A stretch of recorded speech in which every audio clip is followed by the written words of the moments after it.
That's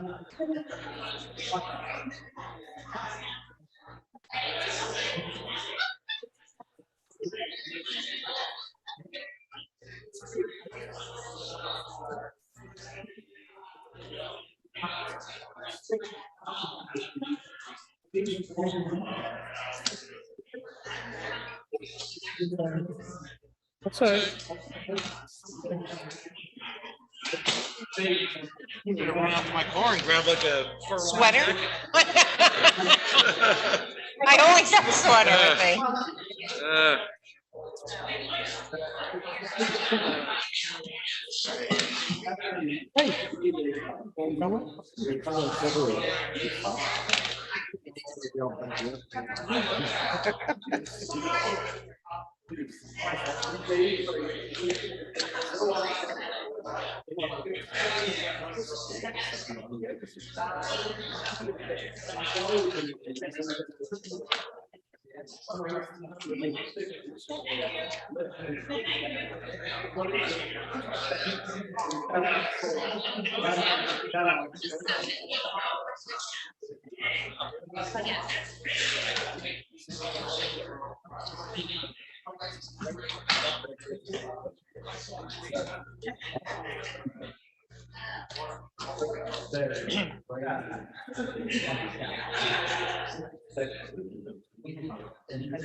What's up, John? John. I have like 5 minutes.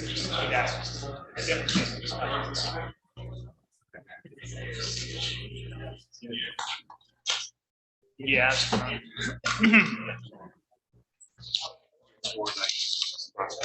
School.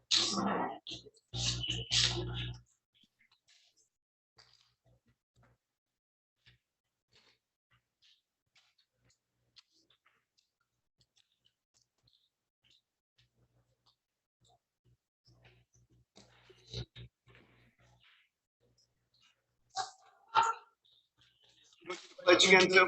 Yeah. Might as well. Everything's pledging up. This will be my third Get time. everybody involved. Yeah. Your third time today. I'd like to welcome everybody to our June 7th council meeting. Just so everybody knows, we did open the meeting at 4:30.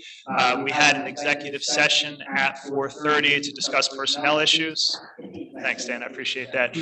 But we also said that we would not take action until 5 o'clock because we wanted to make sure that everyone was here at the expected time of the meeting. Fred, can I guess you sum up executive session? I think I already did, but. I think you did, Mayor, but right. just to confirm, in executive session, Mayor and City Council discuss certain personnel matters. Additional information of these matters will be made available to the public tonight when council considers resolution 2023-110. Perfect. All right, can we have a motion and second to resume, I guess, return from executive? I'll make that motion. Second. All right, all in favor? Aye. Any opposed? All right, seeing none opposed, motion passed. We already opened the meeting, but I don't know, big person on doing the pledge. So I'd like everybody to please rise for the flag salute.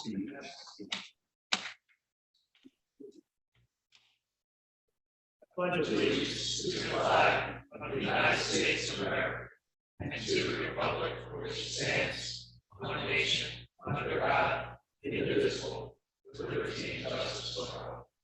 And if you can remain standing while our Deputy Mayor Karen View leads us in prayer. Heavenly Father, as we come into wonderful months of summer, may we make our homes places of relaxation, joy, love, peace, and safety. May we be generous, considerate, not thinking only about ourselves, but helping others enjoy the blessings of summertime. Guide our steps and strengthen our hearts during these months of summer and vacation days. Grant us refreshment of body, mind, and body. May we constantly strive to make a meaningful difference in the lives of our loved ones and in the world around us as we enjoy the warm days of summertime. We ask this in your name. Amen. Thank you.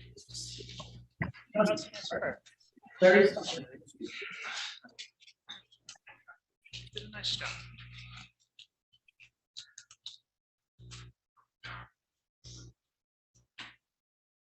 I think we're missing something from the agenda here. Should be bill list and all that stuff. What should it be? I don't, do I see it?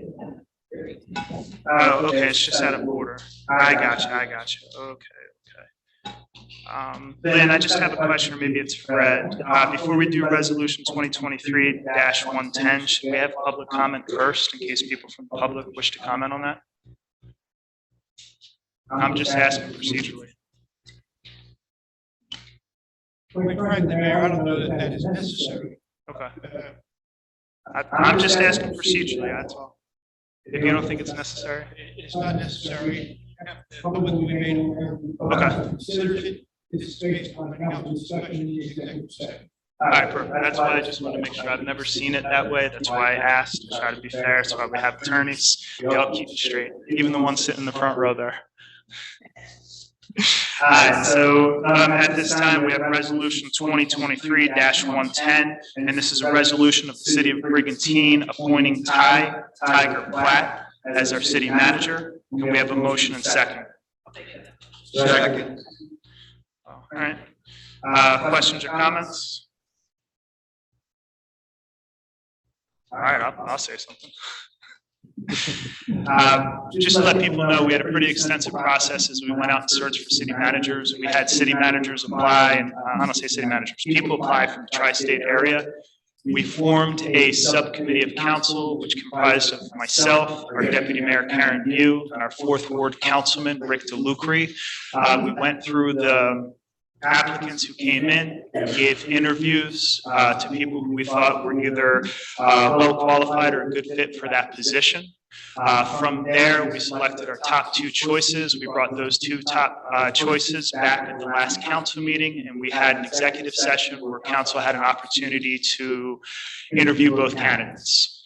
In the executive session before this, we discussed our thoughts and the direction we wanted to go in to get kind of a sense of where we thought we would be today. For me, I just want to say that I think I was really impressed with Tiger. We know him as the fire chief. I think one of the things that really impressed me about him is his military experience. And I don't think a lot of people know about his military experience. If you give me 1 second, I just don't have it all memorized. Not that I'm going to read his whole resume. But I think what really kind of swayed me is he was the command chief for the 514th Air Mobility Wing at the Joint Base, which is McGuire and Dix. There, he oversaw the operation of more than 2,200 members. So you look at his experiences there in the military, what he was able to do, and also balancing the job of being a firefighter and being a chief here. I also look at what he has done with the fire department. He has a very special and unique leadership ability that I don't see in a lot of people. A lot of times people get in these positions of leadership and they like to dictate to people what to do. Tiger has the ability to bring out the best in people. And I've seen this in the fire department many times. He finds people with certain passions or certain skills, make sure that they have the tools and resources they need to succeed, and then he lets them run with those programs. With the initiatives that he has brought in, the new technology that he has brought in, how he is able to streamline processes, has made the Brigantine Fire Department one of the best in the state of New Jersey. I think the thing that I admire most about Tiger is his integrity. I've known Tiger for well over a decade, 1, as a union president, and 2, as a member of this council. Tiger has helped me many times with many tough decisions, especially as a union president. I know that we all went through a dark period in the city, and I know Tiger was one of the people who really led the charge and pulled the community together to make sure that Brigantine got back on track. One of the things I've noticed about him, as I said, is his integrity. And I think it's important because even once I became a council member and I left that role of being a union president, I've had many battles with Tiger over the years, and we've battled over things. What I always like, he always found an honorable way to handle things. There were no real winners, no real losers. His whole goal and everything he did was to make things right so everybody could move forward together. I think that's something that is very much needed here in the city of Brigantine. I think that is very much needed for our employees. I see a lot of greatness in our employees. We need somebody who is going to bring out the best in them and make sure that they have everything they need so that they can succeed. And the direct result of that is going to be the customer service that each and every one of you receive. And you hear a lot of the people who come in, a lot of your complaints and frustrations is the responsiveness from the city. That is something I believe that Tiger is going to change. So that is why Tiger has my support 100%. There's no other comments. Can we have roll call? You, Yes. Lettieri, Yes. Haney, Yes. Kane, Yes. Reardon, Yes. Mayor Sarah, Yes. motion carried. All right, so we need the approval of the May 17th, 2023 council meeting and executive session minutes. We have a motion second. Second. Questions or comments? Seeing none, can we have roll call? You, Yes. Lettieri, Yes. Haney, Yes. Kane, Yes. Reardon, Yes. Mayor Sarah, Yes. motion carried. Approval of payroll, requisition list, and operating expenses. Can we have a motion second? Second. Questions or comments? Seeing none, can we have roll call? You, Yes. Lettieri, Yes. Haney, Yes. Kane, Yes. Reardon, Yes. Mayor Sarah, Yes. motion carried. All right, this time we'll open it up for public comment, and this is public comment on agenda items only. Anybody wishing to be heard, please state your name and address for the record. Seeing no public comment, we're going to close the public portion. Next up, we have Resolution 2023-111. And this is a resolution amending the City of Brigantine 2023 year municipal budget by the insertion of a special item of revenue and appropriation from the state of New Jersey Clean Communities Grant. And this is in the amount of $49,954.06. We have a motion second. Questions or comments? Seeing none, can we have roll call? You, Yes. Lettieri, Yes. Haney, Yes. Kane, Yes. Reardon, Yes. Mayor Sarah, Yes. motion carried. Resolution 2023-112, and this is amending the City of Brigantine 2023 year municipal budget by the insertion of a special item of revenue and appropriation from the Federal Body Armor Bulletproof Vest Program, and this is in the amount of $6,890. We have a motion second. Second. Questions or comments? Seeing none, can we have roll call? You, Yes. Lettieri, Yes. Haney, Yes. Kane, Yes. Reardon, Yes. Mayor Sarah, Yes. motion carried. Resolution 2023-113, and this is amending the City of Brigantine 2023 year municipal budget by the insertion of a special item of revenue and appropriation from the state of New Jersey Local Recreational Improvement Grant, and this is in the amount of $63,000. We have a motion second. I'll make that motion. Questions or comments? Seeing none, can we have roll call? You, Yes. Lettieri, Yes. Haney, Yes. Kane, Yes. Reardon, Yes. Mayor Sarah, Yes. motion carried. Resolution 2023-114, this is a resolution by the City of Brigantine rejecting the public bid for the roof replacement of cupola removal at the municipal building of the City of Brigantine. So people know the project architect has recommended that the bids be rejected and that the project be negotiated with the low bidder. We have a motion and second. Second. Questions or comments? Seeing none, can we have roll call? You, Yes. Lettieri, Yes. Haney, Yes. Kane, Yes. Reardon, Yes. Mayor Sarah, Yes. motion carried. Resolution 2023-115, and this is a resolution by the City of Brigantine rejecting the public bid for the reconditioning of the Public Works Building, 36th Street and Bayshore Avenue of the City of Brigantine. And again, the project architect has recommended that the bids be rejected and the project be negotiated with the low bidder. We have a motion second. So moved. Second. Questions or comments? Seeing none, can we have roll call? You, Lettieri, Haney, Yes. Kane, Yes. Reardon, Yes. Mayor Sarah, Yes. motion carried. Resolution 2023-116, and this is I'm going to read it this way. Work change order number 2 for professional engineer and design permitting services for sediment removal from the golf course drainage basin. And there was additional work that is required for this project. This is an increase of $73,000. We have a motion second. All right, so we have a motion second. One of the things I want to let people know is that a lot of our drainage on the north end runs through the golf course. One of the things we've been dealing with pretty much since Sandy is the sediment buildup in those drainage ponds. This is a project that has been stuck for a long time that we are finally able to now move forward. I'm going to guess that part of the reason is the additional work, but also when things sit for a long time, costs go up. But we are very happy to move this project forward. If there's no further comments, can we have roll call? View, Lettieri, Haney, Yes. Kane, Yes. Reardon, Yes. Sarah. Yes. Motion carried. Resolution 2023-117, and this is a resolution by the City of Brigantine of New Jersey authorizing the purchase of a Polaris Ranger Crew 1000 from Atlantic City Cycling Center under the Sourcewell Cooperative, Brigantine, New Jersey, and this is the amount of $21,668. We have a motion second. Second. And this is for our beach patrol. We cycle these out every couple of years, and then that's what kind of we're working on. As you guys know, anything on the beach only has a short shelf life, so we try to cycle them through to make sure that everybody out there is safe.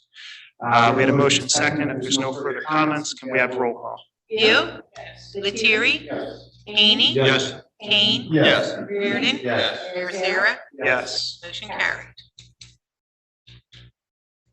I apologize.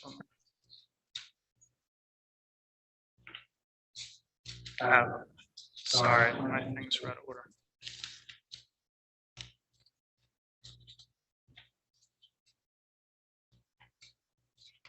All right, I think I got it.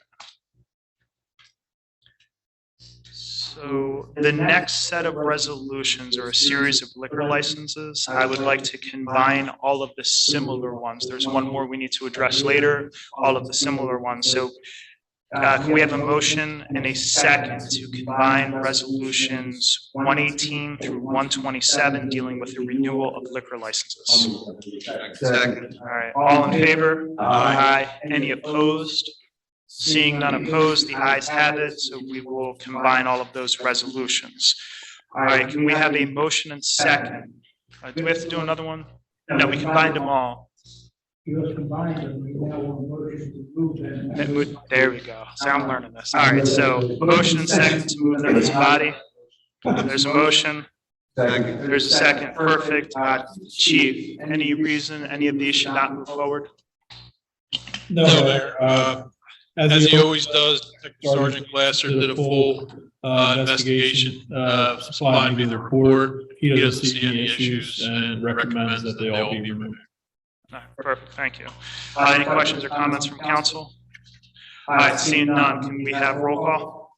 View, Lettieri, Haney, Yes. Kane, Yes. Reardon, Yes.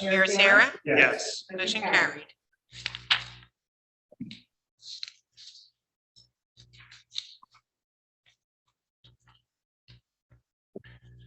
We're on number 27. Follow along. Resolution 2023-128, and this is a CER refund for Camp Brigantine. We have a motion second. Second. Questions or comments? Seeing none, can we have roll call? View, Lettieri, Haney, Yes. Kane, Yes. Reardon, Yes. Sarah. Yes. Motion carried. Resolution 2023-129, this is real estate tax refunds. We have a motion second. Second. Questions or comments? Seeing none, can we have roll call? View, Lettieri, Haney, Yes. Kane, Yes. Reardon, Yes. Sarah. Yes. Motion carried.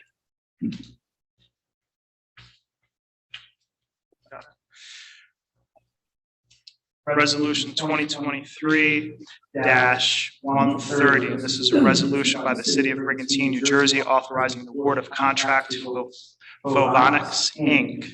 for document imaging and storage of the city documents through the Educational Services Commission Cooperative in an amount not to exceed $49,795 and no cents. We have a motion second. Second. All right, so we had a motion second. Questions or comments? Seeing none, can we have roll call? View, Yes. Lettieri, Hany, Yes. Kane, Yes. Reardon, Yes. Mayor Sarah. Yes. Motion carried. Resolution 2023-131, and this is the renewal of our OEM coordinator, and this is Police Lieutenant William Strobe. We have a motion second. I'll make that motion. Questions- Questions or comments? Seeing none, can we have roll call? View, Yes. Lettieri, Yes. Hany, Yes. Kane, Yes. Reardon, Yes. Mayor Sarah. Yes. Motion carried. Resolution 2023-132, and this is a resolution by the City of Brigantine amending change order number 1, final, and this is for a contract with Charles Marandino LLC for the streetscaping revitalization project, West Brigantine Avenue from 30th Street to 35th Street South, and this is in a net reduction of $58,919.93. Motion second. I'll make that motion. Second. Questions or comments? Mayor, yes, we'll always take a deduction, always a good thing. Thank you. Can we have roll call? View, Yes. Lettieri, Hany, Yes. Kane, Yes. Reardon, Yes. Mayor Sarah. Yes. Motion carried. Resolution 2023-132, and this is authorizing a contract with Remington and Vernick for a transportation alternatives project for the Lighthouse District Streetscaping Program, construction management and inspections. And this is an amount of up to $139,804.51. We have a motion second. So moved. Questions or comments? Seeing none, can we have roll call? View, Yes. Lettieri, Hany, Yes. Kane, Yes. Reardon, Yes. Mayor Sarah. Yes. Motion carried. Resolution 2023-133, and this is authorizing a contract with Greenman Peterson, Inc. for a transportation alternatives project for the Lighthouse District Streetscaping Program, construction and engineering phase. This is an amount up to $27,986.62. We have a motion second. So moved. Second.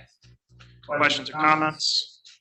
Seeing none, can we have roll call? View, Yes. Lettieri, Hany, Yes. Kane, Yes. Reardon, Yes. Mayor Sarah. Yes. Motion carried. Resolution 2023-134, and this is amending the City of Brigantine 2023 year municipal budget by the insertion of a special item of revenue and appropriation from the state of New Jersey, and this is for the Cops in Shops grant, and this is in the amount of $1,440 and no cents. We have a motion second. I'll make that motion. Second. Questions or comments? Seeing none, can we have roll call? View, Yes. Lettieri, Hany, Yes. Kane, Yes. Reardon, Yes. Mayor Sarah. Yes. Motion carried. Resolution 2023-135, and this is work change order number 3 for professional engineering, design, and construction management services for the reconstruction of the existing stormwater pump station located at 12th Street North and East Evans Boulevard. We have a motion second, Second. and this is also a net increase of $7,200. John, can you give us an update, because I believe the scope of work changed on this for the pump station, or is it out? Ryan, is this the one we talked about today? This is. Is this for the electrical work? This is the one, that actually it was, the Blasio needs to do extra engineering services. They don't have the technical scope of that. It was, But It was- I think that's what it's including. it was for the, when we were putting the storm drain in, we had to move the laterals from the main to the houses. And this was the inspection for, I guess it would be 11 homes. Okay, That is what that was for. all right, perfect, thank you.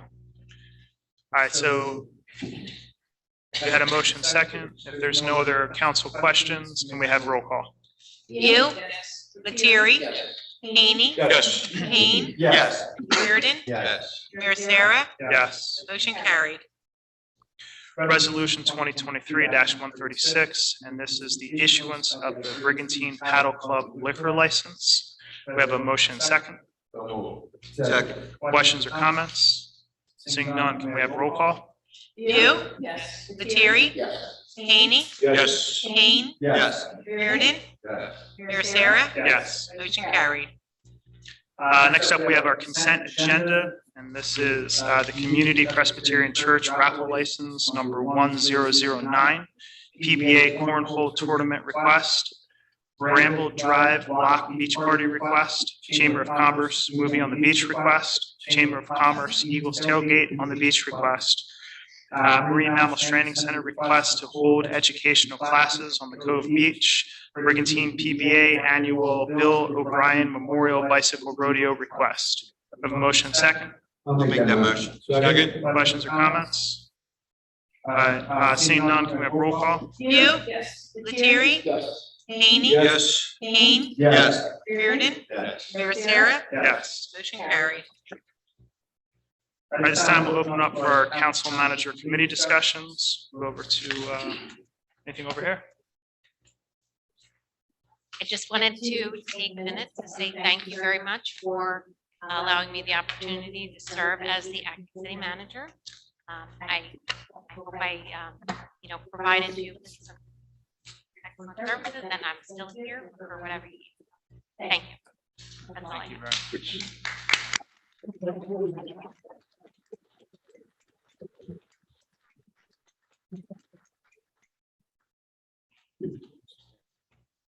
Head over to our department heads.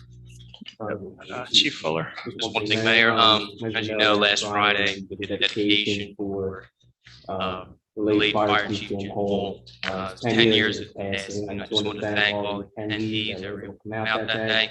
The council, Karen, you, for speaking, and the proclamation that you read in his honor. Just want to thank everyone.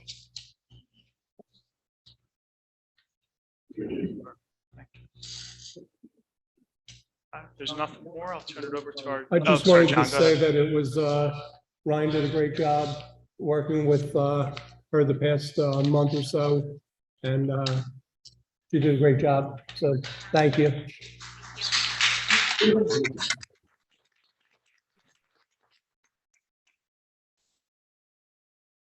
And I will turn it over to our deputy mayor, Karen Beal. Echo what they just said, Ryan. You were amazing. It's been a pleasure working with you and forward to the team of the Packer. Really moved our city forward. And with that, I want to congratulate our new city manager. Very quickly, Memorial Day service was moving as always down at the Veterans Triangle. It was a beautiful day. It was great to see the huge turnout. Again, Chief Fuller, it was a very nice ceremony honoring Jim Hall, and our Ryan was really benefited by all of his EMS programs he initiated, and his knowledge, his passion for that. Congratulations to Frank Jenny and Lions for hosting the best car show community center last Sunday. So much fun to see all the great cars on display. Of course, TJ, like yours, was spinning all these up. Tonight at 7 o'clock is a free concert at the community center. It's the gym training show starting at 7. Take these chairs down. There's a lovely night to be outside. And every same night as council meetings. So hopefully maybe we can get down there, catch a little bit of it. Finally, this weekend is citywide yard sale. Friday, Saturday, and Sunday. Well, weather's looking pretty good for the 3 days. There will be a website. It's all lowercase letters, Brigantine yard sale. 23@gmail.com. And there will be a virtual map of all of the registered homes that will be participating in the yard sales. And this year, it will be broken down into the 3 separate days. You'll have a map for Friday, you'll have a map for Saturday, and a map for Sunday as well. So happy shopping to all of those who enjoy yard sales. But one more thing, the Lynx had an amazing, fantastic weekend of Memorial Day. It's the best 4-day period in recent memory. It was just great weather, great conditions on the course are magnificent. So hopefully a little bit of rain we got last night will help out. It's pretty dry. And that's it. Thank you. Perfect, thank you. Turn it over to Councilman Paul-Lettieri. I just want to say a little bit about the feature in front of you. Folks are wrong by what they read on Facebook. We have not met with the contractor yet, so we don't know when it's going to start. There's an approximate date. So people are making comments about where it's going to start, where it's going to extend to.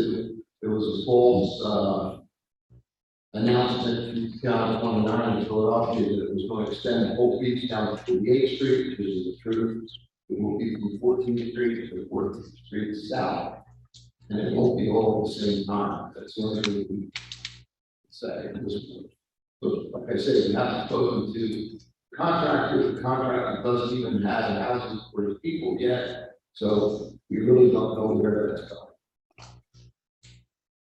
Turn it over to Councilman Dennis Haney. Thank you, Mayor. And just add to what Paul said with that irresponsible article. I mean, talk about not checking out the facts. I mean, they have a street in there that doesn't even exist, 48th Street South. Give me a break, will you? Okay.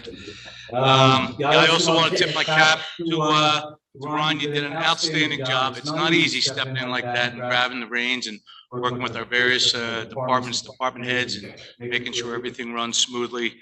And you did an outstanding job. It really, really deserves some recognition. So thank you again. Thank you again. Ryan. And also regarding Chief Hall, I'm very sad day when Jim passed away. It caught all of us off guard. It was so sudden. Chief Lord, thank you.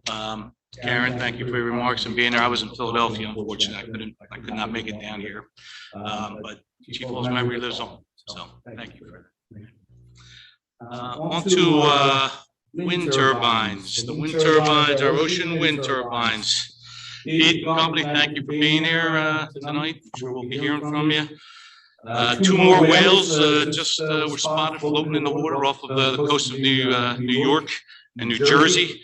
It was documented in the New York, reported, I should say, in the New York Times, the New York Post, a bunch of TV stations. I mean, when is it going to end? When are they going to get the message?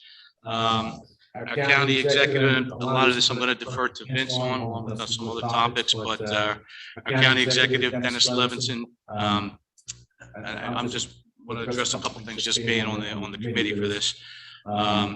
Addressing the Atlantic County Board of Commissioners, and also we were CC'd along with our other neighboring shoreline communities here to really put this thing on hold, and let's get this massive project with so many implications. I mean, at minimum, why they just keep on running amok with this thing? It makes absolutely no sense. So with Dennis's letter, and also with Cape May County, where they're at, so to speak, with kind of like a partnership going on. Next up, short-term rentals. I did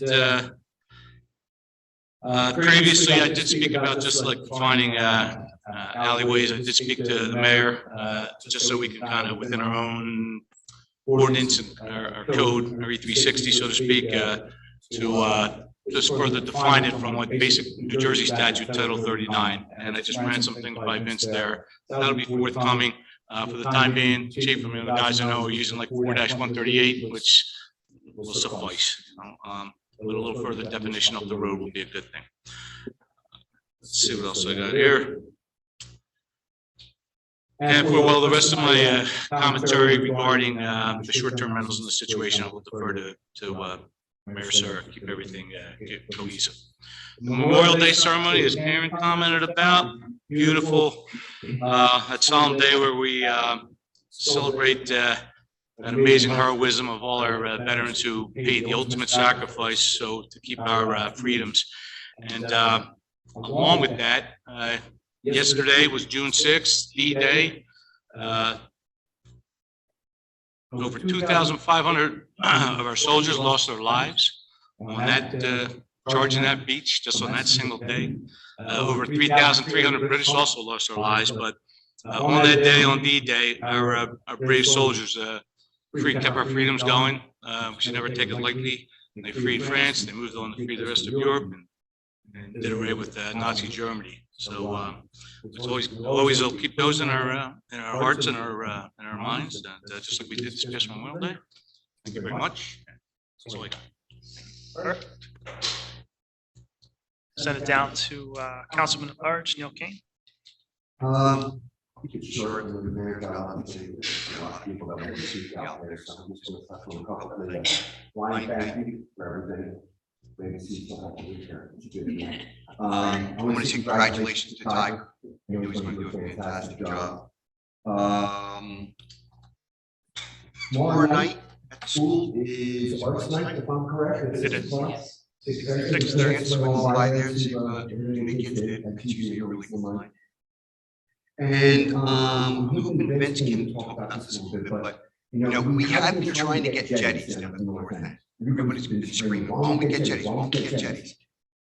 It's been approved by, everybody says it's a great idea to always get shot down at the state level. So I'll let Vince talk about that, but our idea was to put bigger jetties in there. Even the Army Corps of Engineers thinks it's a great idea, but it always gets up to the top level and it gets missed. So that's been going on for years. So it's not like we haven't been trying.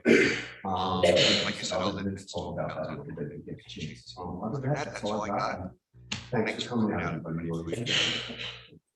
Turn it over to Councilman at Large, Mike Reardon. Mayor, first of all, as always, I want to thank everybody for coming out tonight, spending some time here with us. We appreciate your input. Hear what we have to say, work together to get things done. Besides that, Ryan, you're the best. Okay, you did a great job. We appreciate it. Next, Jim Wall's ceremony was phenomenal thing to do. That's when two second 10 years ago. Back when we was there and all, his good friend, neighbor of mine, coach's kid, love the guy, you know, and great Brigantine guy, great fan. So it was just that was wonderful. Other than that, we have the Cultural Arts Commission is meeting regularly. We have a big festival of arts coming up in July. I want to mention the next meeting dates and specifically the Economic Development Commission is going to be meeting next Tuesday, but in the meantime, business is doing extremely well here in Brigantine. I know the chamber, one of our members back there this evening. They've got up over 150 members of the Chamber of Commerce. New businesses are opening up all the time. Looking forward to seeing Marine and Path Club opening up shortly. Congratulations. Gallows on the old lagoon is opening up. Of course, everyone's looking forward to the new gift shop that's opening up. Of course, from CVS there, coastal, yeah. Anyway, that's all I have to say for now. The Lions Car Show was wonderful. I guess one thing I would like to bring up, because it's been mentioned to me, is pickleball and baseball courts. And we're going to talk about that and see what we can do to get move that forward. It's a nice place right on Kirkwood, right? Yeah. Right. So He keeps trying to put him on Whalerman. The guy on Whalerman tries to put him on Kirkwood. So I know people want to say a lot there. So listen, thanks to the Defender Brigantine Beach for everything you guys doing, you guys and girls. We really appreciate it. Phenomenal job. Keep up the good work. If anybody needs any information, Brigantine Beach on Facebook, they're around all the time. And as always, if there's any questions, troubles, my number is right at the bottom of the front page of the Brigantine Times. Call me about any troubles or concerns. And, you know, I'm surprised I haven't gotten any calls from, you know, some people, the big issue that we have. So, thank you. Thank you.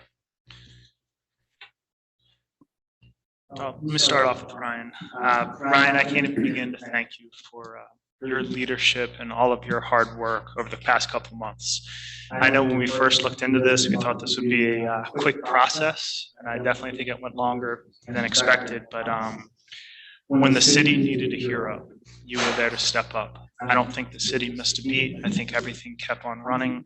I will tell you that every employee and every department head has made it a point to tell me what a wonderful job you did here in the city. And we're all very, very proud of you. And I thank you deeply for all that you've done for the city of Brigantine. So thank you. John, I wanted to personally thank you for all of the flags that are up and down on all the poles up and down the island. It means a lot to me. I like to see the flags, something I love probably more than anything is this country. And the first day they were up and I was on my way to school, I saw those flags. It just made me proud. So I wanted you to know, thank you. A lot going on the windmill front. I don't know if anybody saw today's Atlantic City Press, but we were in there. The Atlantic Shore South draft environmental impact study is out under public comment period right now.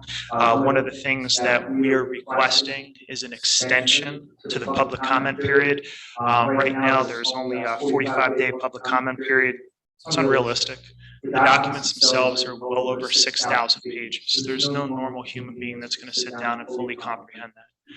Part of what the public comment period is supposed to do is give the public an opportunity to meaningfully comment on those projects.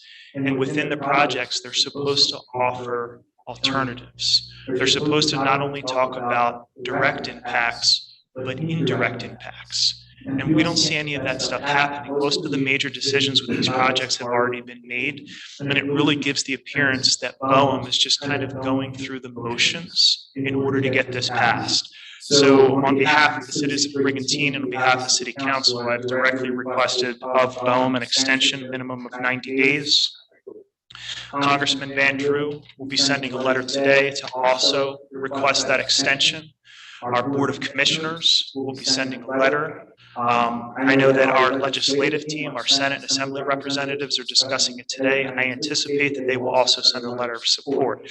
The mayors of Ventnor, Margate, and Longport have all let me know they will be sending the same requests. You know, we have a united front on this, and you know, no matter where you are in the process, it has to be fair, and the government has to follow its own rules.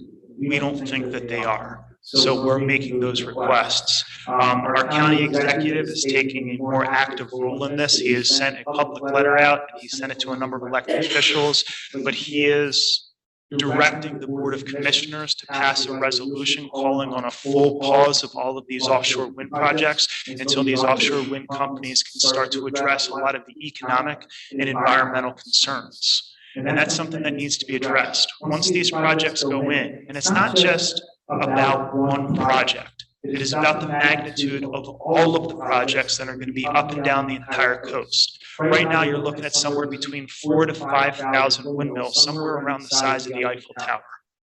What is that going to do to our ocean environment? And that needs to be clearly explained. One of the things that I keep coming back to is the reason a lot of these ocean wind companies don't want to answer questions and they don't want to do public meetings is because they don't want to be held accountable for what's happening. Their whole rationale is the 6,000-page document clearly lays out what we intend to do because they know no one's going to read it. That's unreasonable. One of the things I would like to ask council, I believe we're at the point that we really should look into hiring a consultant on an as-needed basis. I will tell you, for me to be able to sit down and fully comprehend 6,000 pages, I can't do it.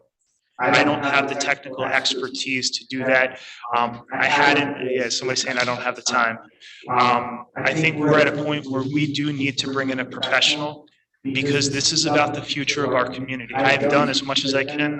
My wife teases me that she asked me if I have a PhD in marine biology yet, right? I've learned a lot, but this is bigger than just one person, bigger than just one town. I've looked at a lot of the stuff that is going on in Cape May County. I know they've come out full board against these. They'll be taking actions. I've actually had an opportunity to talk with their consultant down there. I would like council to consider it as something we can do. I would like to move in that direction, at least on an as-needed basis, because I do believe we're at that point. We need professional help and somebody who's got their feet on the ground to make that happen.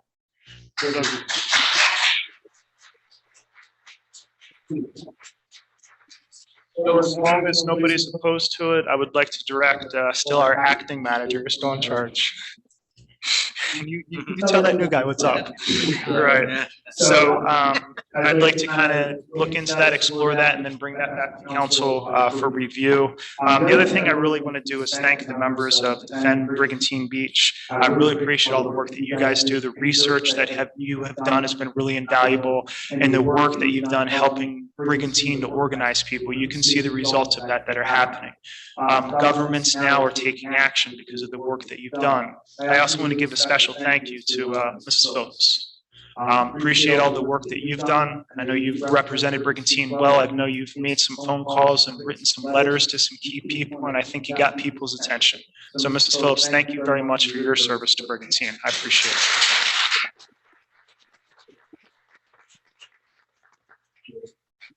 And listen, it's a team effort. One of the things I say all the time, the thing that makes Brigantine successful is our partnerships. That's how we're getting ahead right now. North Beach replenishment. Big question for a lot of people is when are we going to have more information? We anticipate having more information and concrete information next week. We're nailing down a specific date, but the Army Corps has let us know that they will definitely meet with us next week. They will give us the specifics of that project so we can get it out there. One of the things we don't want to do is speculate. The worst thing in the world is for us to put out something that may or may not be true. I've seen on social media a lot of untrue information. I've seen on real media untrue information. I actually had to call a media outlet about the incorrect information. Spoke to one of their editors. They did apologize. They explained to me how the information got to them incorrectly, but they changed the story, tried to correct things, but I kind of learned this. It's like toothpaste. Once it's out of the tube, it's kind of hard to put back in, right? So we are working on that. So people know, and I think this needs to be on public record. We've been working at this beach replenishment a long time. People ask, why did it take so long? It's not solely a City of Brigantine project. This is a project and a partnership between the New Jersey DEP and the Army Corps of Engineers. The biggest portion of this was securing the funding. This is, we were told we needed almost $20 million to get this funding. Went out and got it. Well, actually, we got 15 million, then they told it wasn't enough, so I went and got another 5 million.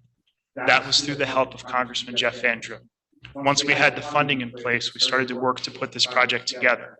Ideally, and at the request of the City of Brigantine, we wanted this done during the spring. That is when every other beach replenishment has been done.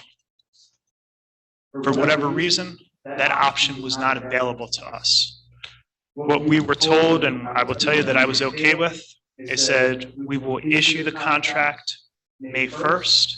We will issue the work to proceed on June 1st, and the project would be done in the very beginning of July, giving us most of the summer season.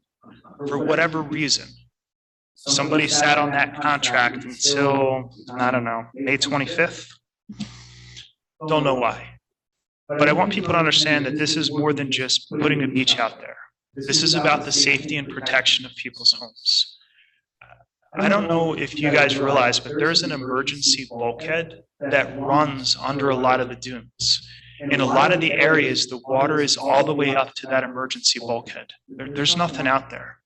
If you remember, I don't know if some people were here long enough, but if you remember that north end before we put in that seawall, we would get some major nor'easters and the waves would just roll down the street into people's homes, causing a lot of damage. Now, we have a seawall that's going to help protect part of it, but stuff south of the seawall, if you take a look where that emergency bulkhead is, they're in that same danger. We need to protect those homes. First and foremost protection of any beachfront is a healthy dune system. So part of this project is going to replace what they call the tow line, the nice area of the beach that we use. The other part of this is going to start to replace the lost dunes. We got to put that back in place and protect people. The other issue we have is on the north end of that seawall. When we first built that seawall, there were no homes on the edge of that, on the north end of that. There are now homes there. And the last high tide, as the waves crashed into the seawall, they were splashing up over the seawall and hitting people's cars. The people who lived there said, I know you're taking a lot of heat for doing this project, but it needs to get done as fast as possible. This is about the safety and protection of our community. We're hoping to have more information next week. We will have that meeting. We will share that information as soon as we have it. I will tell you, they're going to do a majority of the work starting in and around the seawall area and work their way south. They always have in the past. I anticipate that that's what they're going to do. But I can't guarantee that until the contractor comes in and says, this is our project, this is how they're going to do it, this is how far south we're going to go. I will tell you that we have done many projects with the Army Corps of Engineers and with the DEP. They care very much about our community, and they will do everything reasonable to make this project work for us and to make this project work for all of the people who are coming down this summer and this summer season. I appreciate everybody's patience. Trust me, I understand everybody's frustration. But at the end of the day, the number one thing, I'm going to speak for myself, that I have to make a decision on, council can choose, but I don't want to speak for them on this, is the safety of people's homes and the safety of the infrastructure of our island. Because that is why we were doing this project. If we could have had it done in the spring, it would have been there. One side note, take it with a grain of salt. We were the first city in the state of New Jersey that had to pay for a beachfront project up front. Paid for it up front. So I don't know what's going on, or well, I don't think it's the Army Corps. I don't think it's the New Jersey DEP. Great relationship, but it's politics.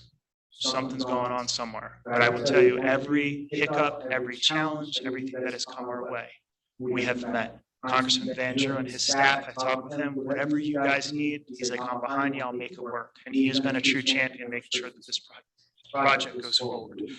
So we will share more information next week as soon as we have this. One of the things Councilman Kane asked me to address is jetties. I've been trying for as long as I've been on council to get jetties out there. Originally, the Army Corps said they would never support jetties. There was a study that was done. The Army Corps then agreed that a series of 5 to 7 low-profile jetties would actually help to retain the sand. It would not prevent beach loss. What people don't realize is once you get to about, I don't know, just north of the hotel, the island turns. It starts to face more into the northeast. The storms hit that end, it's going to take out the sand. They think a series of low-profile jetties will help to hold the sand in place and will lengthen the time between beach replenishments, but will not fully eliminate them. We tried for jetties again this time. The funding wasn't there. We could either get the fundings for the jetty or the funding for the beach replenishment. We can't have jetties in the middle of the water and no beach out there. It doesn't help anybody.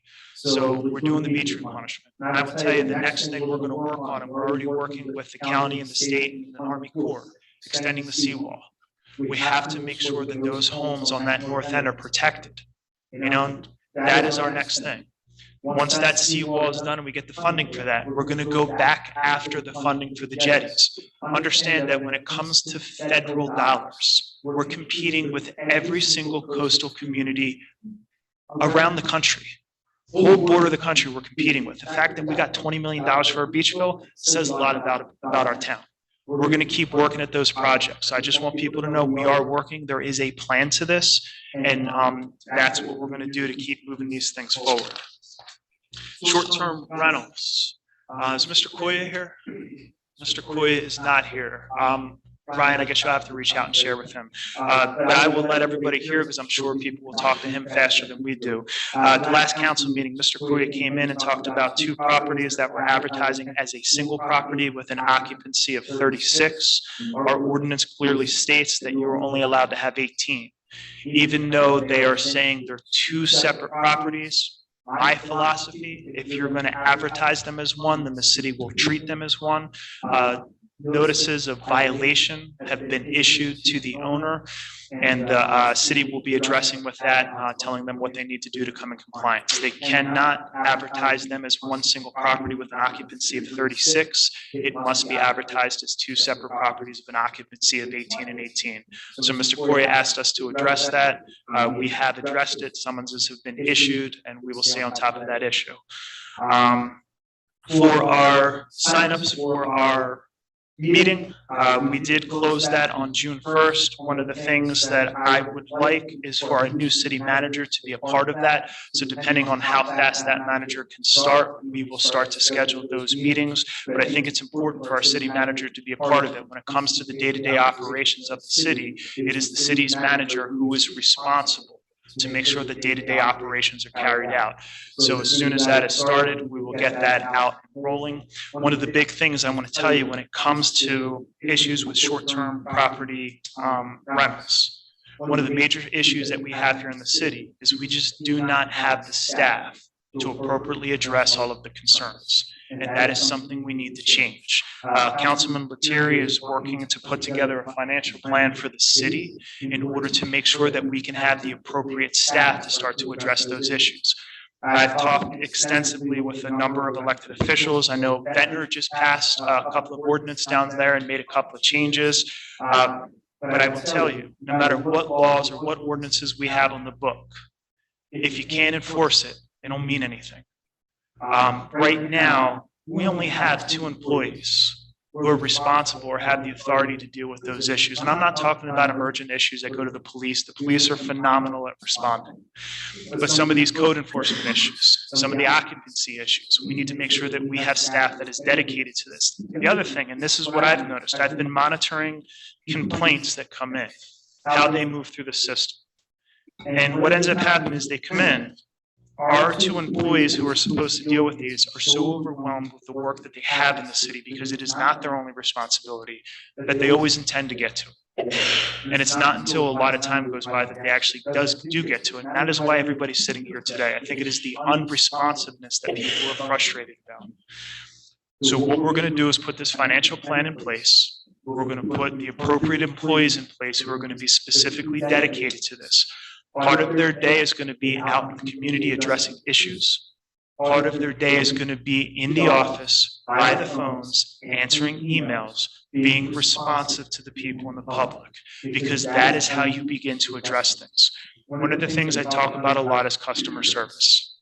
Our community members deserve to be treated with respect, responded to in an appropriate amount of time, and that's what we need to change. I also recognize that a lot of our city employees are stretched beyond their limits. That can't continue either. Our community has changed drastically. We still operate as a city government as if we were still the sleepy little fishing village we were in the 1950s and 1960s. We are not. The town has changed, and we need to adapt with it. And that is, Councilman Lettieri is working on that. The other thing that Councilman Haney is working on is looking at a lot of the laws and code enforcement changes that we're going to make. Once we have the employees in place, we're going to start to do that. And a big change is going to come through the planning board. We are forming a subcommittee within the planning board to start to look at some of the regulations and the zoning of our construction when it comes to future short-term rental properties. So we're going to look at the construction, zoning, parking regulations, what it is we can start to do to address this. And I think there's a big difference between the person who builds a large home for their personal enjoyment and a person who builds a large home strictly for a financial or commercial issue. We have to start to look at that. In our initial discussions with the planning board, we do have some code and zoning changes that will allow us to bring some regulations to make the difference. You want to build a big home and enjoy it, great. If you're building a big home to make it a hotel, we're going to start to put some additional regulations on that and start to curb the building before it goes forward. We need to make sure that what is being built in our residential neighborhoods does not cause a disruption for the people that live there. And that is the commitment that we are making. So I know that there's a lot of people who are looking at instantaneous change. I promise you, there is a lot of things changing, a lot of things that we're going to do here and move this forward. So this is where we are. We will share information as we're available, but I will tell you, one of the things that's very important, we've heard a lot from the people who come here to the council meetings. There are not a lot of people who have the same courage you do to come stand here in public and talk about their issues. So myself, Councilman Haney, and Councilman Lettieri are going to go to those people in small groups and meet with them. A lot of times people feel comfortable in a small group talking about their issues. We want to hear what those issues are to make sure that what we push forward as a governing body addresses those issues. And more importantly, when we begin to address those issues, that the city employees have the tools and resources they need to properly address it. So there's no more excuses. And I will tell you, and I thought about this for a long time, for the people who are here today, many of you have been dealing with this for more than a decade. And what I've heard from talking to people is the response you keep getting from the city is, we're going to take care of it, and then nothing happens. In 2017, an ordinance was passed, which was called the Animal House Ordinance, was supposed to be the be-all, end-all, fix everything. It's a great ordinance. The reason it didn't change anything is we didn't have the staff or the people to back it up. And I'm going to say too, change is tough. There's going to be some changes that come into this community to start to bring a better balance. And for as many people as we have here today who are talking about their frustrations with short-term rentals, we're going to have just as many people who have short-term rentals who are going to talk about the infringements and issues on their bottom line. And I know this specifically when I talk with Mayor Landgraf. They passed a couple of regulations, made some changes. They had 3 public hearings. Packed house. Angry people who had short-term rentals who were mad that the city was taking steps that was going to cause them to lose their profits. I'll tell you, I was very proud of him. Mayor Landgraf said, I don't care about your bottom line. I care about the people of the community.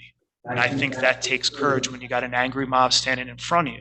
And I say this because I want everybody to understand as we move forward, there's going to be some growing pains. One of the reasons we also want to meet with short-term rental owners, and that'll be a group we meet with after we meet with the residents.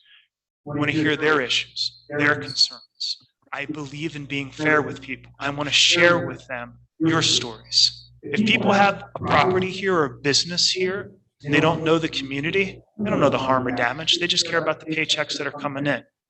I want to tell them your stories. I want to make sure they understand that if you're going to be here, you need to be a good community partner. And there's a lot who want to be community partners. And that's something we have to have a balance with too. There's people who come here and do the right thing. No problem. We need to make sure that the people who do the wrong thing are held accountable and not just blanket and blast people who might be doing the right thing. And that's something we need to weed our way through. So we're going to continue to work on this. I look at a lot of the other shore communities, some of the issues they're having. You follow what's going on in Ocean City right now. I don't want those issues here. We need to address it now before it becomes a major problem. So obviously, I know there's people who are going to comment today. We'll definitely listen to all your comments, but this is where we are today, and we will continue to share this information, and we will continue to concentrate our efforts right now in the community of what I say the 20th Street community. We don't have the resources to attack every issue. Your issue is important to us. We're going to continue to address it and continue to move forward. And my first meeting with our new city manager will be specifically about this issue and how we move these things forward.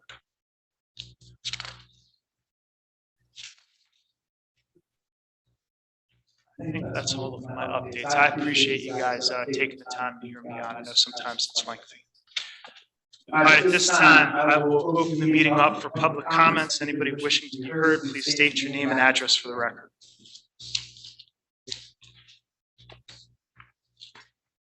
I gotta go. I gotta go with our veteran first, John Johnson. Listen, man, he served our country. He gets to go first. John Johnson, 36 Cocoa Beach Drive. My first question would be to our police chief, Rich. I've been seeing a lot of, I guess, golf carts, electric 4- and 6-seater golf carts. Are there any restrictions in Brigantine where they can or cannot drive? Just the main things boulevard. They can go everywhere else, or beach, bay shore. They're low-speed vehicles, not golf carts. Whatever they are. But you'll see ones that don't look like golf carts. It was more or less a state initiative to promote green vehicles. So they are legal. They have to have license plates, turn signals, seatbelts, everything a regular car has. And they're basically allowed everywhere except the boulevard. So if you do see something on the boulevard, give us a call, because we want to crack down on that. Well, I have seen them parked at the, I guess you call it paddle club or whatever. I've seen them parked there and thought, how do they get there? I would like to say, in my opinion, Ryan, I thought you stepped up and did a super professional job. And I thought you were just outstanding. I think the selection of chief is just a great selection. And do we know when he will assume the position? I don't know. We have to find that out. And reading the resolutions, 115, rejection of the public bid for the reconditioning of the Public Works Building. I've been here over the years. I'll go back 3 mayors and say this item is always talked about. Please do whatever it can to make this happen, because we see flags, buildings, we see repainted, we see flowers. And now when I look at that, that truly belongs in Camden, not in Brigantine. Thank you. Thank you. John, just so you know, we're still moving that forward. It's just part of the process. When they come in over bid twice, we then can negotiate. So we're at the point of negotiations. All right, well, I just urge you, and you know I've been here, 3 mayors, we talked about it. Just please find a way to make it happen. We're going to get that done for you, John. Thank you so much. He deserves it, and this man deserves it. Absolutely. I just add one thing, those low-speed vehicles do not go on the beach either. So the boulevard and the beach. Boulevard, beach, Thank you. And the golf course. and golf. And the golf course. And golf course. Good evening, Mayor Seer, Council. Ryan, I'd also like to thank you. You could always find him when I could not. And we're able to get things to him when I could not. So I sincerely appreciate your help. Could you state your name? I'm sorry. Oh, he's doing it now. I'm sorry. 84403 26th Street. Good evening. A couple of things I want to discuss tonight. First is, I think there's been some recent confusion with regard to our PED organization. I just want to reiterate that we are 501c3. Our mission is to educate and inform and to basically have donations sent to us to accomplish our mission, which is to stop the other sterilization of our beaches, and we are not a political problem. So people that had some confusion with that, I just want to make sure everybody understood that. I believe we share the same mission, defend Brigantine Beach and our city council. In order to stop the industrialization of our ocean and its devastating impacts. And given that time is of the essence now, in order to educate and get all of our Brigantine homeowners. Our outreach efforts through Facebook and through our website have attracted over 4,000 members. Unfortunately, only 15 to 20% of them are Brigantine residents. So we have a great deal of work in front of us to educate and inform the other thousands of people that we have here in the city, and that's why I'm here to ask for your support in doing this. First thing I would ask is, or say is, Mayor, you've done a tremendous job since kind of good enough for what you've done. It's evident that it's starting to grow exponentially as we go forward here. We had asked, if possible, for outreach, if our city council members would each be willing to hold a town meeting with their board at a location of their choice. So we can start to try to cover more of the population in Brigantine. Actually do board meetings. Yeah, so in July and August, each council member holds a board meeting and we'll discuss that issue. Then I would ask if perhaps this can be one of the subjects, and if we can help you with that in any way in terms of putting presentations together or showing up, happy to help you. But I think we'd really got to get this year to as many residents as we can. I can tell you, I spent the first 2 weeks at the farmer's market with them in Brigantine Beach. I would say that more than half of the folks coming through there, probably more like 60% or so, still have following what's going on. I think it's critical that we do that. I'd also ask if there's any way possible that, I believe you still have your wind farm committee set up. We do, yeah. If it would be possible, perhaps get some flyers or something put out by the city to the residents, through mailers or whatever.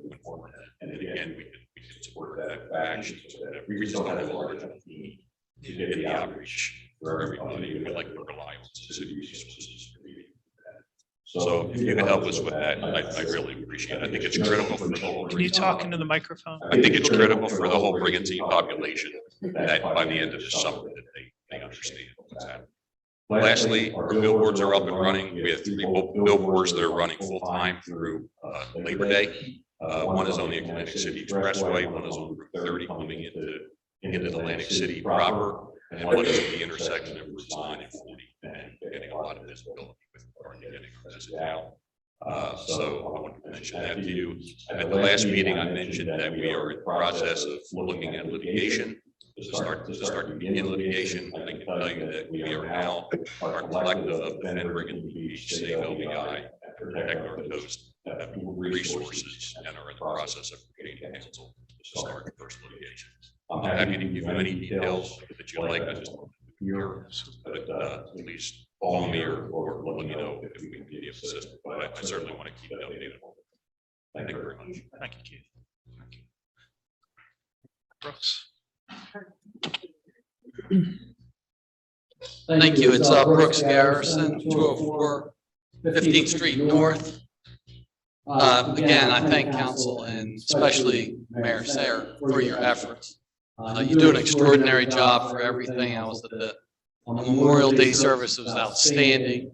And I know you're juggling a lot of issues with the short-term rentals, which is a significant financial issue. And if you want to tweak people, hit them in the pocket, they'll be tweaked. So I know that's going to be a big battle. And again, zoning and planning suggestions on that, parking, on-street parking for each house would help to significantly, deter that. I'd like to ask specifically about 15th Street Beach, the beach access and up to the bird observation tower. Is that part of the beach replenishment? I sure hope so. So we don't have the specific details, but I can tell you what they typically do is they build a feeder beach. The feeder beach is somewhere, like if you know where the seawall makes the turn, it's usually somewhere in that area. They actually build that up larger. So as the current comes and grabs the sand, it helps to deposit it in place. That is what they've done in the past. But until we meet with them, I don't know 100%, but that would be my thought process. Yeah, I mean, I'm sure you're familiar with that ADA access at the end of the seawall. That's completely gone. And now with the last storm on Saturday night, it was scary. It was blowing on our neighbor's house and their vehicles, and they moved their vehicles on that corner, which brings me to the next point, which we've talked about several times. 2016, Brigantine City Council approved the Army Corps of Engineers recommendations for a 275-foot seawall extension, bulkhead, not the boardwalk area, just the bulkhead essentially up to about the beach entrance that's at 15th Street North. So from the existing to that entrance, 275 feet of bulkhead, $1,000 a foot, it's 300 grand. It's not $20 million. It could be a change order to the $20 million contract, but it can be done now because the entire dune is about 6 feet tall, gone. So without any impact at all on the existing dune up to that beach access, driving pilings and putting sheeting in, you just did it at 12th Street North, obviously. That goes in very quickly, and it's only $1,000. It seems like a bargain in construction dollars these days. So I'd ask for a push on that seawall extension, because that will protect the houses, of which, of course, one is mine. Again, I wanted to thank John Doring and the Public Works folks for fixing the area inlet at 14th Street North and Beach Avenue. They went out there and they redid the concrete, opened that drain up. It worked great, really appreciate it. And again, appreciate all your efforts. That was it. Thank you very much. One more point. Would the city consider on the city website to have a link to information about offshore wind? That was the other We thing I'm could thought of. have one, but it would have to be, it couldn't be like Defend Brigantine Beach. It would have No, to it'd be informational only. Yeah, I can put something, I have stuff we could put on there. Yeah. Thank you. Thank you. Thank you.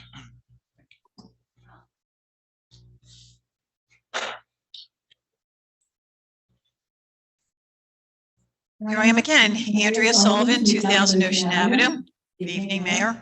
Brian, thanks for everything you did. It's fun working with you.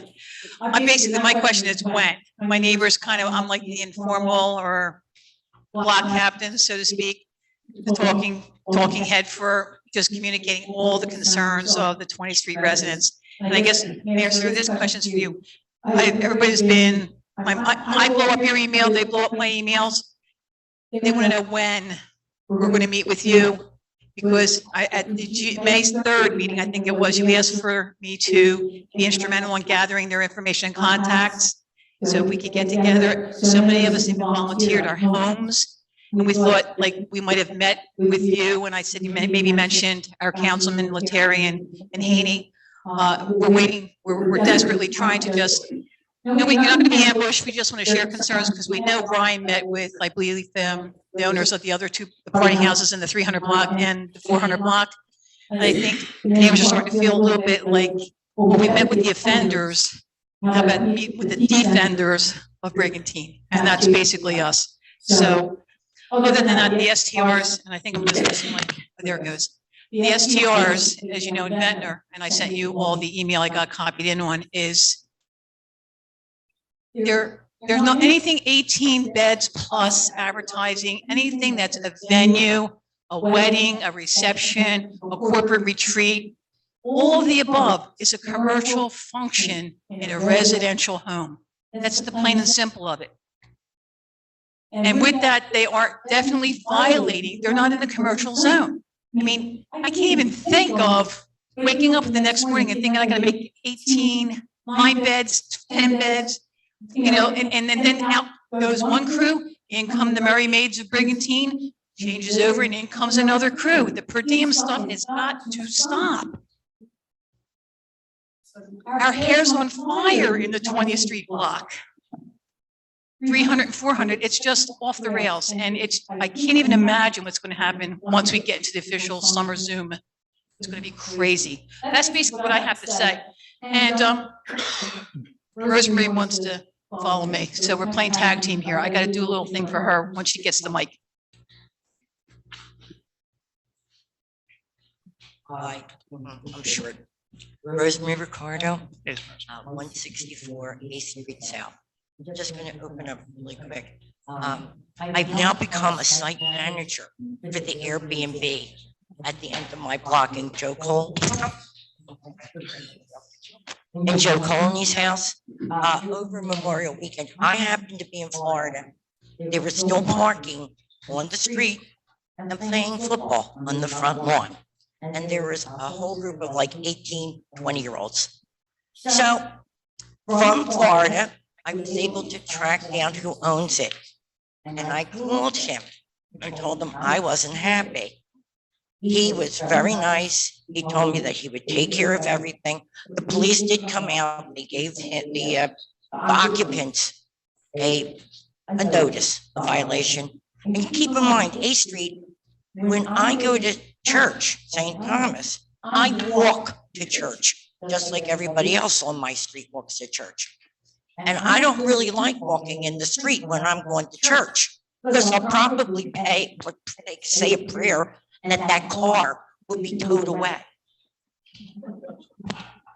Or take the air out of the tires myself. All right. Now, I'm not asking you to do anything or answer anything because you really don't have the answers yet. I'm waiting for you to be enlightened. All right. But I have been doing research. I do know that Beach Haven has a very stringent ordinance on the books.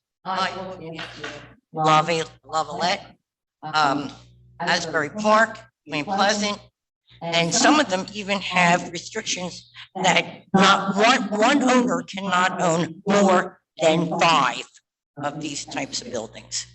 All right. And as soon as I get these ordinances, I have a copy with me of the beach one.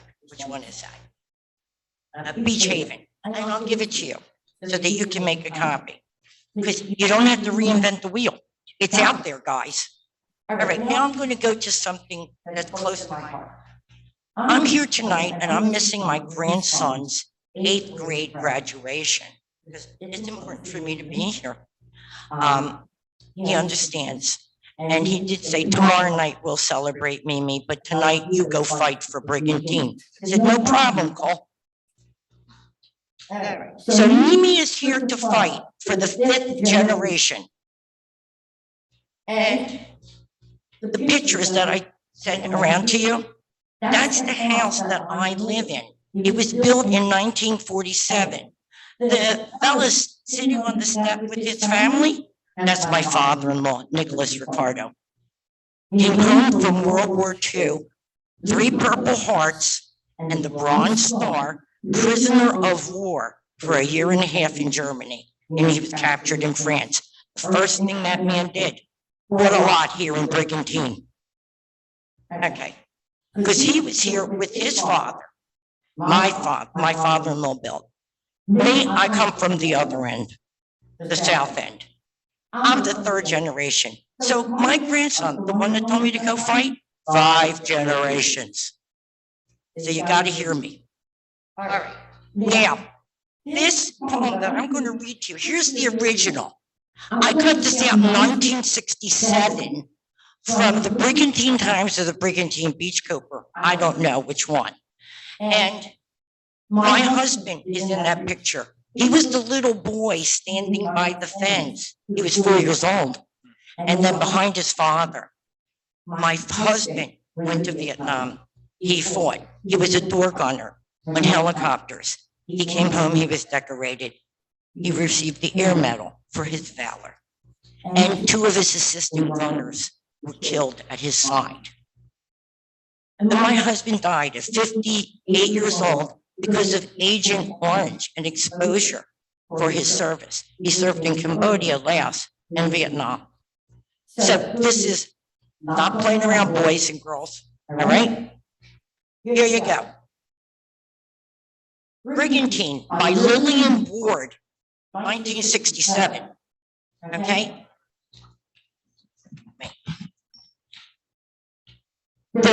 There's an island in South Jersey that lies snuggled by the sea. It's the only place I know of that has everything for me. It has sun and sand and seagulls, and the wind blows constantly. And my heart is there in Brigantine, my island by the sea. You can stroll her sun-drenched beaches, you can sail her quiet bays, or lie against a sun dune and dream away your days. You can search for buried treasure or for that perfect shell, but where she keeps the most treasures is the secret she won't tell. In the summer, she is busy with her visitors galore, who flock to see the pleasure they find only on her shore. In winter, when it's quiet, we hear just the seagulls cry as we walk the quiet beach and scan the darkened sky. Whate'er her mood or season, or wherever I may be, my heart is there in Brigantine, my island by the sea. That's beautiful. Rosemary, your 5 minutes are up. Thanks. You're going to wait on me. This, yes, you are. This poem and Sand and a Shell went to Vietnam with my husband, and they all came back. And like I said, you want to doubt it? This is the original. 50-some years I've had it in my wallet. It's beautiful. No, I'm coming to get my pictures. Thank you for your consideration. You're gonna read that poem, that's why I wore the shirt, so you know. No. I'm going to give up for you. Well done. Richard Becker, 1313 Ocean Avenue. Mine's not quite as interesting as the last. No poem for us?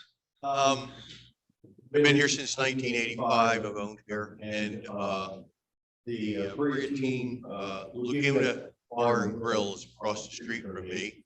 And several times when they were expanding the bar, and we came to an agreement that there would be no covered structures on the beach, such as tents or the stand where they play the music.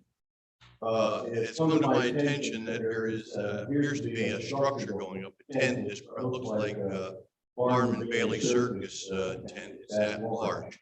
And me and Rip, the previous owner, we always got along.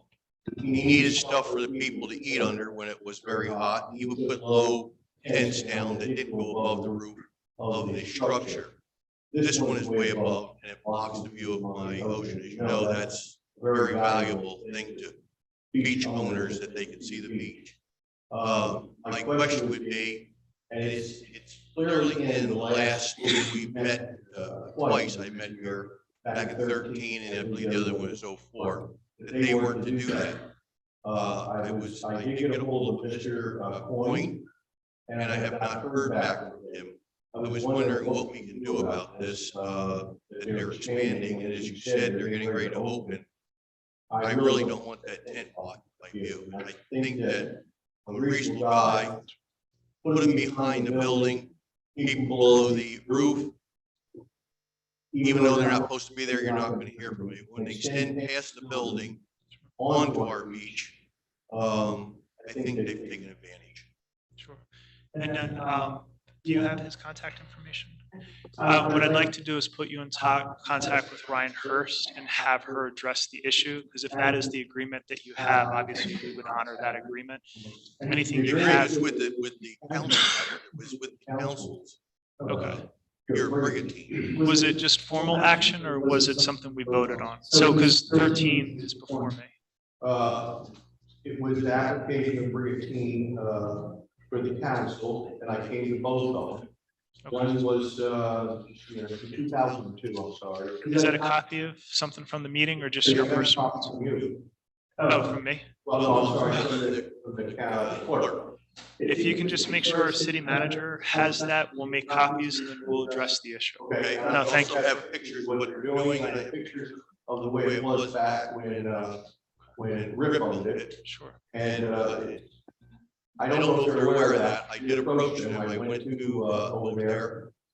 They never contacted me back. I was seeing if I could just move it out going through this matter, but they ignored my request.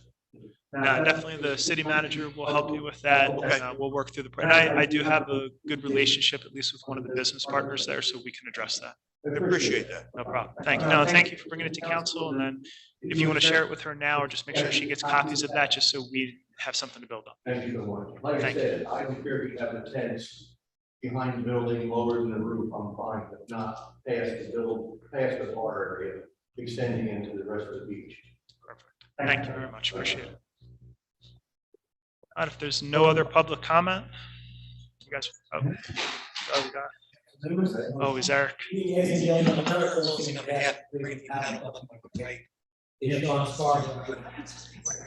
Just wanted to thank everyone and getting ready to open. For well over 2.5 years of back and forth. And I remember when Brad and Sean and I met at City Hall, we were in the middle of COVID. We started this project not knowing where it was going to go, how much progress we were going to make, and council members, as smart as you can be, and Mr. Mayor leading the charge. It's done. It's built. It was not pleasant during COVID and all the stuff we had to go through. And Sean can certainly attest to all the stuff we had to deal with outside agencies, with the state, with most recently the New Jersey ABC. And just wanted to say, we know how hard everybody here worked, how hard Sean worked. Hopefully at some point in the very near future, patrons coming in and out, probably the next few days. So this is really more, I know you have a long agenda, there's a lot of people here with other things on their minds, but it's important that you understand how much working together meant to all of us, because you got something that's rare, something that's going to be here for a very long time, and we'll be a part of it. And I'm very happy. And I'll turn over to Sean. I'll be very brief. I want to say thank you to this governing body, to the planning board, their professional staffs, to the staff of the city, police, engineering. I want to pay particular thanks to the city clerk, who helped us out immensely in the last 48 hours. And Ryan should have a minor in psychology, because anytime she saw me, my hair was on fire because I couldn't get this or that. And she was incredibly kind and pleasant. She left a meeting the other day. I could see her in there to talk me off the ledge again. You're a great group of people. I've been doing this for 35 years. You're the best of the best. People were fair, they were direct, communicated. It was a great experience. We're happy to be part of the Brigantine family now. And you're going to see more of us now that we can open. Thank you very much. Thank you very much. Appreciate it. Thank you.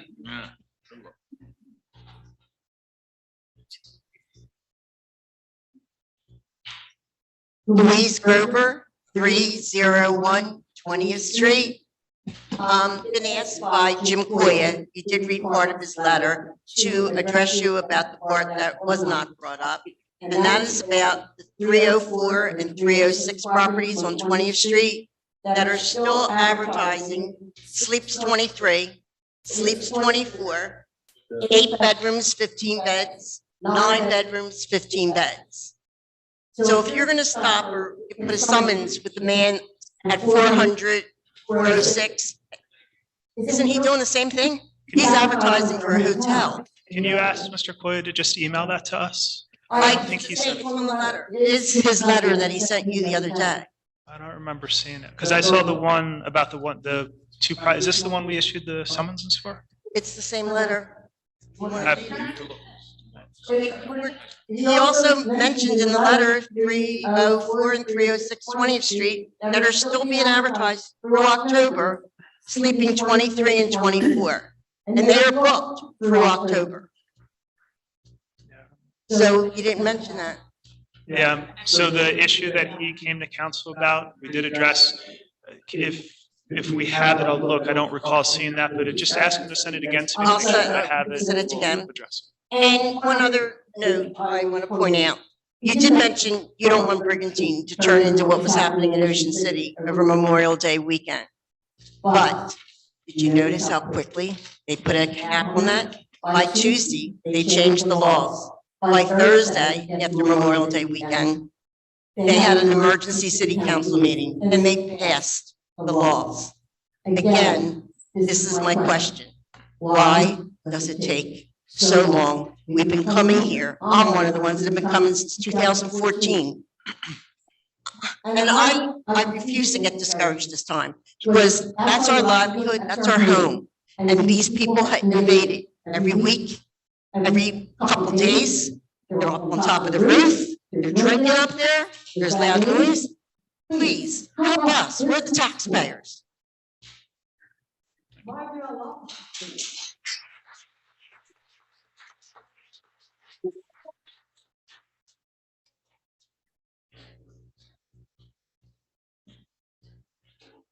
Hi, everyone. Mary Ann Branson, 4010 Sheridan Place, longtime Brigantine resident.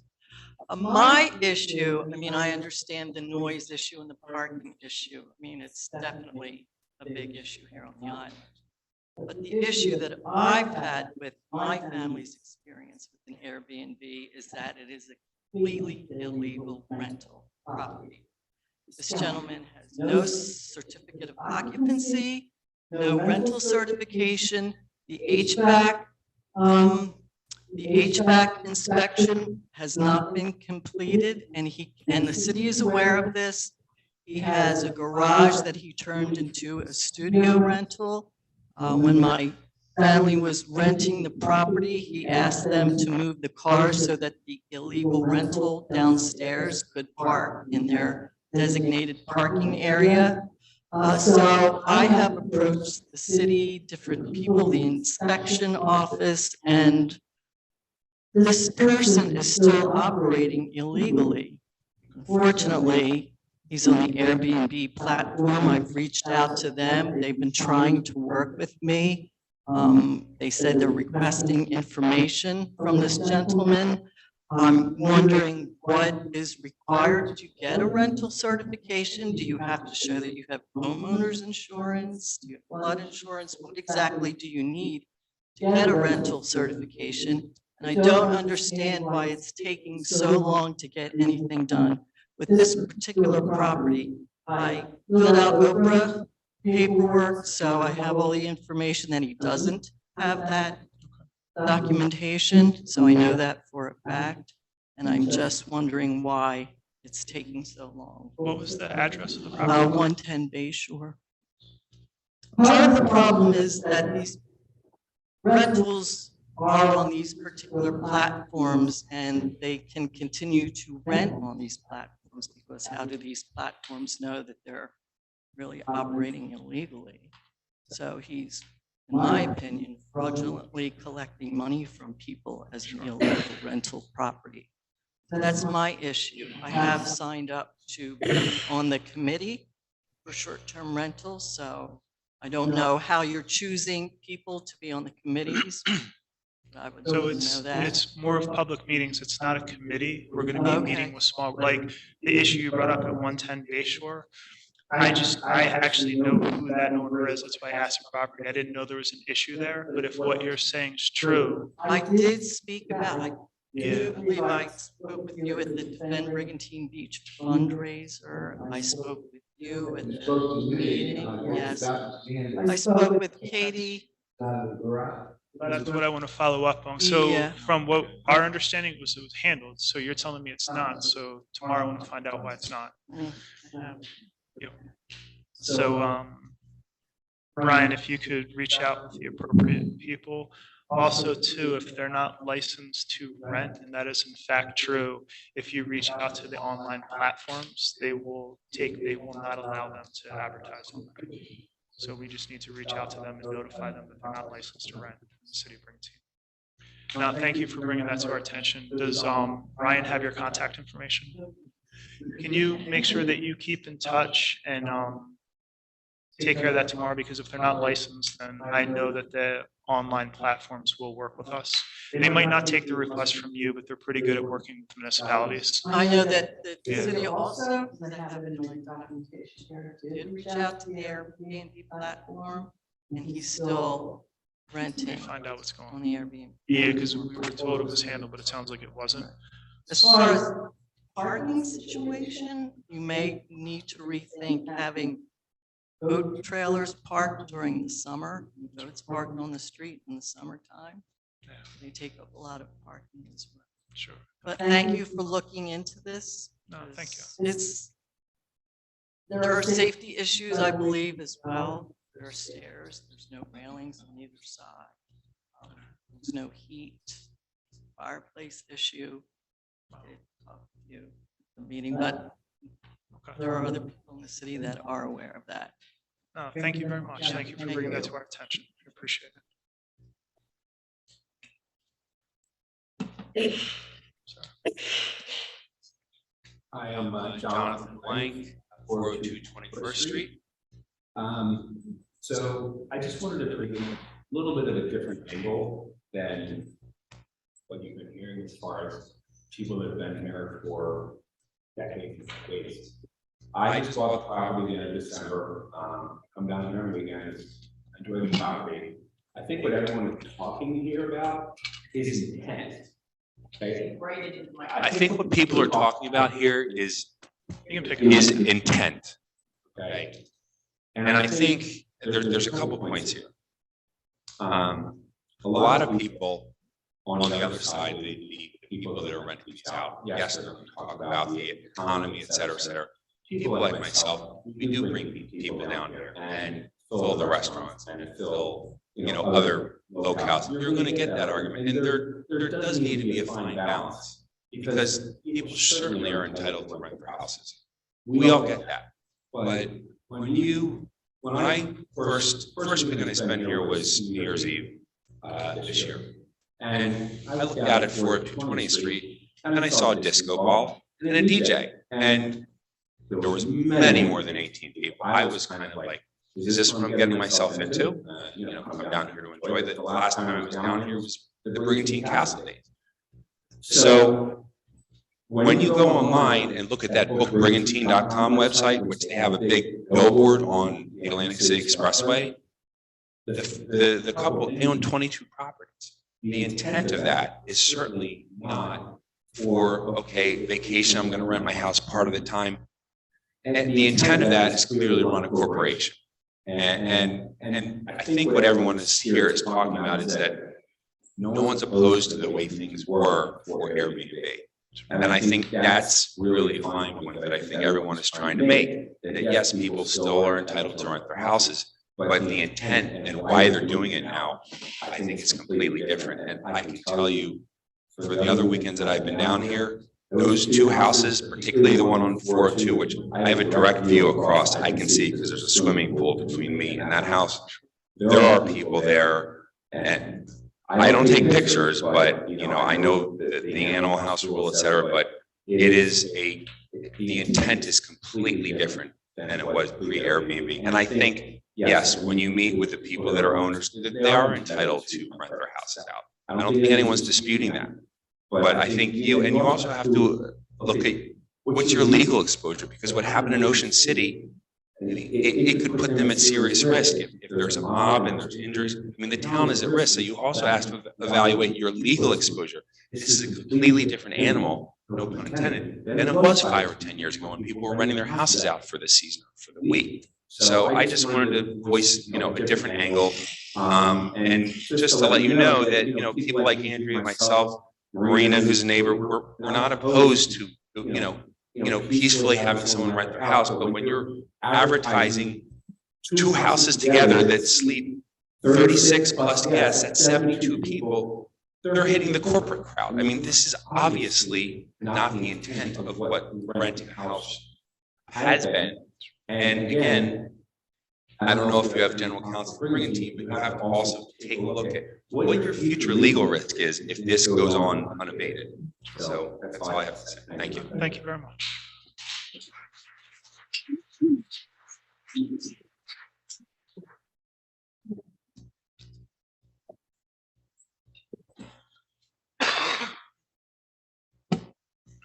Hi, I'm Bonnie Atkinson, 1012 West Brigantine Boulevard.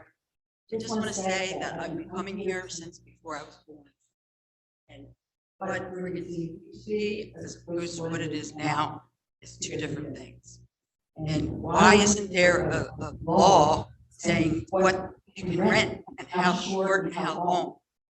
I have 3 Airbnb people in an 8-unit condo, 8 units. And 6 guys were there. In a 1-bedroom that was converted to a 2-bedroom, you just go all down the bedroom, and they advertised sleeps 2, 3, 4, 5, plus a pull air mattress. And so I called, and I was told, well, next time it happens, get a video, and then call the non-emergency police, which I don't have a problem doing. But if you don't have enough staff to manage all this craziness, I mean, I have multiple families that lived here. Fortunately, my family could never afford to buy a house here, but now I have a house here, 60 years later. And that was my dream, but it's horrible. I don't even like to go out at night sometimes here. And it's, why isn't something being done? The pandemic ruined this town, ruined it. And then I just want to say thank you. Thank you.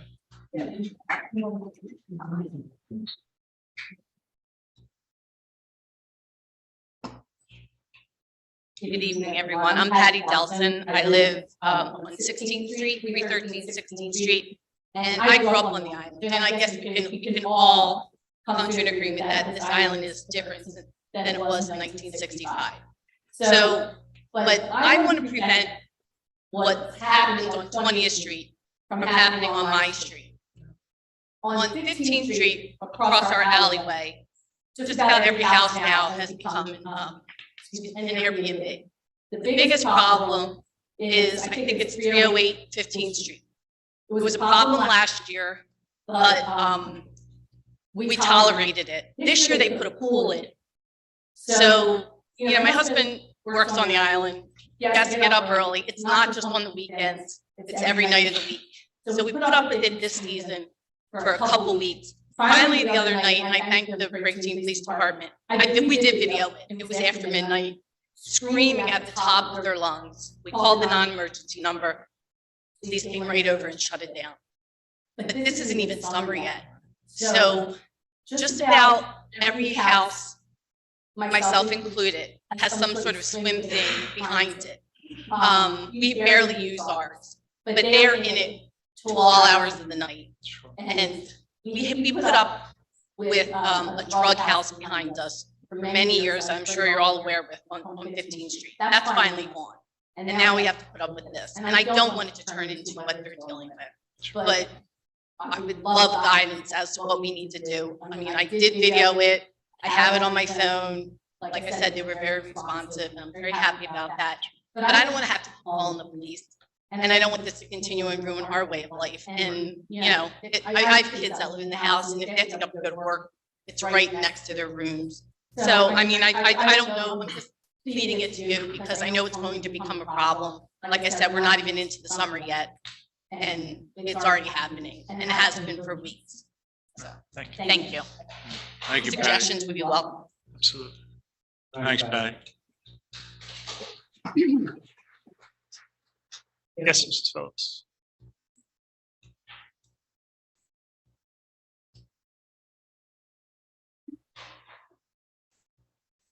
Ann H. Phillips, 308 27th Street. We have frequently heard during these discussions about the set of regulations that was passed in 2017. It was comprehensive. It included a definition of the resort house, and it was intended to give the city the tools and resources to deal with this problem of short-term rentals. These problems aren't new. I think a fair question to ask is, what has the city been doing for the past 6 years? And also, I have gotten the impression during previous discussions that it is a responsibility of the people who are being disturbed to deal with this. And actually, it's not. They can be helpful by calling in and so on, but the responsibility belongs to the city. And I think the city needs to get moving and do something, because that is the responsibility of the city and not the of the homeowner who's being annoyed by what's going on. But what happens, I think, what has been happening is that there's been a lack of enforcement, a lack of adequate rental licensing, a lack of continuous follow-up of the rental license use. And this is very important. Once the license is granted, that seems to be the end of the city's responsibility. It can't be in this day and age, and with technology and the use of Airbnb and so on. Things have changed. And once that license has been issued, you have to keep on top of what has taken place on that particular property. And also, promises have been made, intentions seem to be good, but they're not enough. Action has to be taken. It shouldn't be necessary to come to every council meeting and basically go over the same issues. And I think there's something also that needs to be taken into consideration. I'm just going to read this because we're dealing not only with the present, but with the future. Money may be flowing now to certain people, but other current short-sighted advantage has a price. This current short-sighted advantages has a price to pay. That's being paid in the future with certain things that I think will happen. Negative consequences are loss of year-round residents, decline of local businesses, decline of the population, increase of absentee landlords, never a good reality, and the lowering of property values, and a decline of voters, and less affordable housing available, particularly to young families. And what you get in total, in sum of all these things, is basically a degradation of the quality of living and trust in government. And it's a quality of living. And this may not appear now to be something that will happen, but I think it will if we continue down this road.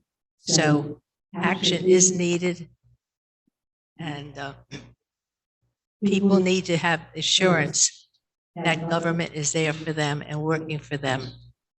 And it's doing it as soon as possible. I think Louise mentioned what's going on in Ocean City, and the mayor took action immediately and instituted some rules which are tough and should help the situation. And all I can say is, please do something about this, because, as I said, I have one house on my block too. But nevertheless, these people are enduring more than I am, and it shouldn't happen. And one other thing on another topic, and this is the windmills. And I just want to make sure I understood correctly. You mentioned, Mayor, that you're going to consider hiring what we can call an environmental consultant or engineer, because we're getting into depth, scientific and technical, that we need some help. Is that correct? That is correct, yes. Okay, does council have to vote on that or pass a resolution? I think we would have to take action on that, but before I even sought out or talked about finances with anyone, I wanted to make sure council was in support of it. If council told me no, then I'd be dead in the water. But that would come back before council. I would like to do it on an as-needed basis. Will this be in on next month's agenda? Or, excuse me, this I would like to move it forward as quick as we can. This part is all new for me, so I would like to expedite it as fast as possible. And your 5 minutes are up. Okay. One more thing. Perhaps you've seen this. This is a copy of what the resolution that was passed by Cape May County Board of Commissioners. It's 8 pages long. It's excellent. And it's done a lot of work that I think Atlantic County can use. I would suggest that go on your computers and copy this. And Board of Commissioners, Cape May County resolution. And they go through the history and all the grievances, and it's excellent. It is. So please make use of it. Thank you.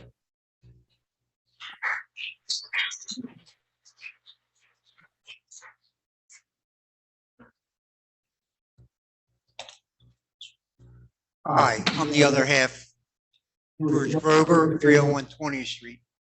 I just want to reiterate, we've been here for 5 meetings. And I hate to say it, but like when you see Ocean City rapidly do something, you've been aware of these commercial operations, these hotels on the 20th Street. And yet here we are, nothing's been done, figuring out to put a committee together, put cash together. Is really a weak response from this group. This has happened and you still are dragging this on, which is totally unacceptable to the taxpayers of this city.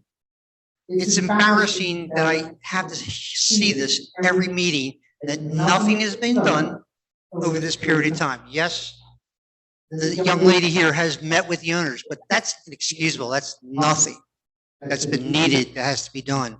The same thing has been brought to your attention. 304, 306 was cited for 3 things. One, they extended concrete pads out to the actual alleyway. That was removed when you finally came forward. They still drain onto nothing. It's all solid. There's no drainage on either of those properties, and yet you have yet to address that issue. The third part, the gentleman also had that addressed, drains his water directly down into the street and floods the streets. You have been notified from your neighbors. It's flooded every time, and you still have not addressed these 2 houses for the illegal draining of water into the alley. Once again, 7 years, we're still dealing with that. I don't want to hear that we've had a change of leadership here or a lack of staff. It's still things that have been violated and you still drag it on. Now, I might be sarcastic today, but it's frustrating to see that you're going to drag this up for research and cash. It's inexcusable. You have these 4 properties that are operating as hotels. It shouldn't take 6 months to do something or just have a conversation with the owners. That's not accomplishing anything. That's not doing anything for the taxpayers, which are paying money for here, and yet someone's making profits, and you're condoning it for the last 6 months. So I would like to see you do something tomorrow, and I'd like to get a response from you tomorrow, Mayor, that you're going to do something now, not this research process that you're talking about to extend it for God knows how long. Thank you. Thank you.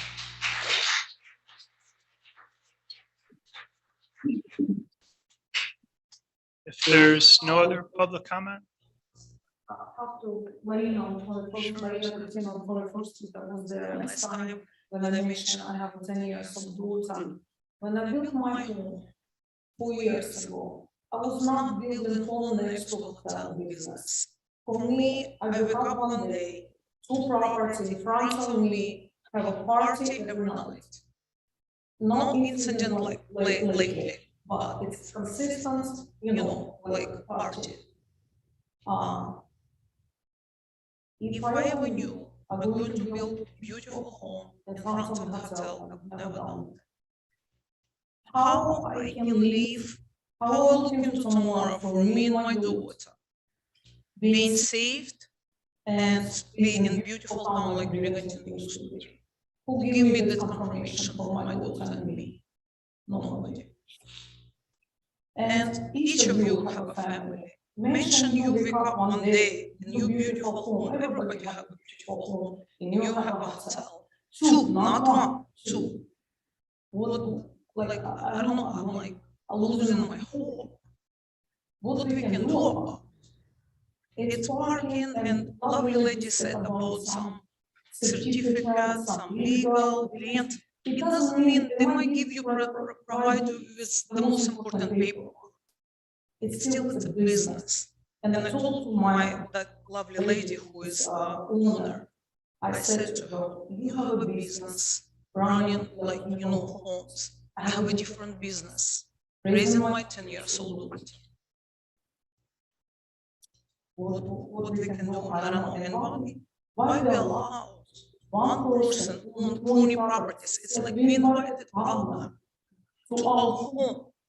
We could avoid the problem. How many homes you have? 1, 2, 3, 20. We allowed that situation, like boom, because I hotel business. I don't want to live in Las Vegas. If you understand, please, like, I have a 10 years old. This is my attention. This is my, I want to raise you and not to see drinking and know what people do. And so I don't want to, like, those people who renters, they should have fun. They pay money to have a fun. They like, they want to have relax and drinking all night. But I don't blame them. But other people making money, paycheck, like you said, they're making money on my expenses and my daughter life. We need to do something. And 20th Street, like, I'm on 21st. It's a prime, it's an AZO. Why will Marina, I'm sorry, I didn't get your last name and your address. Mrs. Katina. Catino? Yes. And what's your address? 21st Street, 47. Where's that? Yeah, 47. Thank you. If there's no other public comment, you clap for it. If there's no other public comment, we'll close the public portion. Close the public portion. First of all, I want to say I appreciate everybody coming here, and I understand your frustration. For people that are new, coming here, I know there's a couple first-time people. We agree with you 100%. It's not us against you. A statement was made, and I think it was Mrs. Phillips who made the statement. I agree 100%. The pandemic changed this island, changed it 100%. I took over as mayor in the middle of the pandemic. right? Our mayor and real good friend of mine passed away in the middle of that. So I know you guys have been dealing with these issues a long time. And I know you don't want to hear leadership changes, but I'll speak for myself. I was not mayor during those times, but I am now. I am now. We're working to build a team. We're working to put things in place. Like, I know the drainage issue.